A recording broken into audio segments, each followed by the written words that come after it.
टूनी, हमारे बरगद के पेड़ पर एक बिल्ली रहने आई है। सुना है वो बहुत चालाक और खतरनाक है। हाँ रानू बहन, बिल्ली आई तो है, लेकिन किसी के बारे में बिना जाने ऐसी बातें नहीं करनी चाहिए।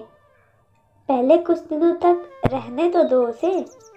तुम बहुत भोली हो टूनी चिड़िया। मैं तो बस इतना बोलूँगी कि उससे सावधान रहना। ठीक है रानू चिड़िया। टूनी और रानू जिस पेड़ पर घोंसला बनाकर रहते थे, वहाँ एक बिल्ली रहने आई। ये बिल्ली बहुत लालची और आलसी थी और हमेशा दूसरों से मांगकर खाया करती थी। टूनी अपने घोंसले में अकेले रहती थी। रानू चिड़िया के जाने के बाद कुछ समय बाद ही बिल्ली टूनी के घोंसले पर दस्तक देती है। अरे बिल्ली जी, आइए। मैं आज ही आपके पेड़ पर रहने आई हूँ टूनी चिड़िया, तो सोचा क्यों ना इस पेड़ के पक्षियों से दोस्ती कर ली जाए। हाँ हाँ, क्यों नहीं। आप अंदर आइए, मैं आपके लिए कुछ खाने को लेकर आती हूँ। टूनी कुछ फलों के साथ कटोरे से भरा दूध लाकर बिल्ली को दे देती है और बिल्ली सारा दूध और फल चट कर जाती है।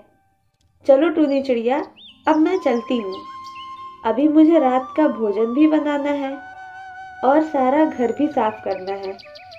कोई बात नहीं, आप अपने घर को अच्छे से साफ कर लीजिए और रात का भोजन आप मेरे यहाँ ही खा लीजिएगा। इसी तरह अब बिल्ली प्रतिदिन खाने के समय किसी न किसी बहाने से टूनी चिड़िया के घर आ जाती और वहाँ से बिना खाना खाए वापस ही नहीं जाती। इससे टूनी बहुत परेशान हो गई थी।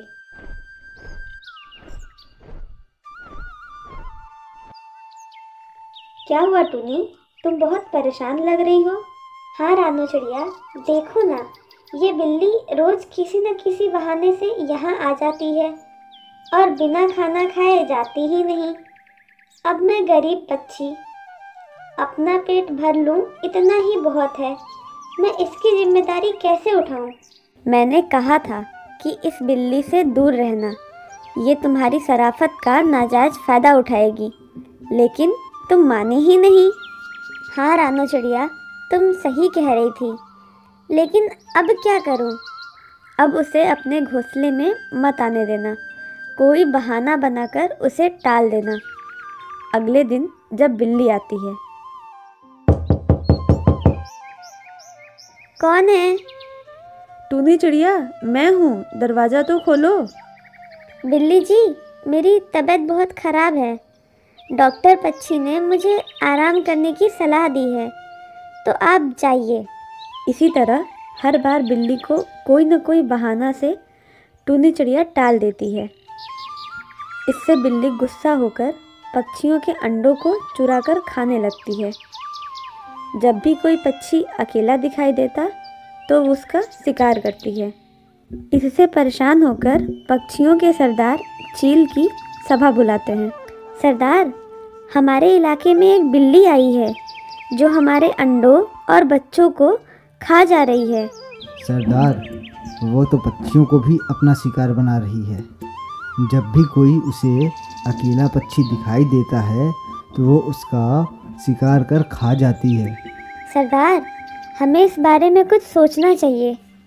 इन सारी समस्याओं का एक ही हल है कि इस बिल्ली को हमें अपने रास्ते से ही हटाना होगा। लेकिन ये काम हम में से ही किसी एक पक्षी को करना होगा। ये साहस भरा काम कौन करेगा? तब टूनी चिड़िया बिल्ली की समस्या को खत्म करने की जिम्मेदारी लेती है। टूनी उसी जगह पर अकेली घूमने जाती है जहाँ बिल्ली अक्सर पक्षियों का शिकार किया करती थी। वाह, कितना बढ़िया मौसम है। कितनी ठंडी हवाएं चल रही हैं। टूनी चिड़िया, तुम यहाँ? बिल्ली जी, आप कैसी हैं? बहुत दिनों से दिखाई नहीं दी। ये मेरी जगह है चिड़िया, जहाँ मैं शिकार करती हूँ और आज तुम्हारा शिकार करूँगी। बिल्ली जी, मैंने आपकी इतनी खातिरदारी की, अब उसका ये फल देंगी मुझे? मुझे कुछ नहीं पता चिड़िया, मैं बहुत भूखी हूँ और तुम मेरा शिकार हो बस। बिल्ली टूनी चिड़िया पर हमला कर देती है। तभी चिड़िया आकाश में उड़ जाती है, जिससे बिल्ली नदी में गिर जाती है और टूनी चिड़िया से बचाने की गुहार लगाती है। तुम्हें बचाकर मैं अपनी और जंगल के पक्षियों की जान को खतरे में नहीं डालूंगी। तुमने जैसा किया है उसका परिणाम यही है।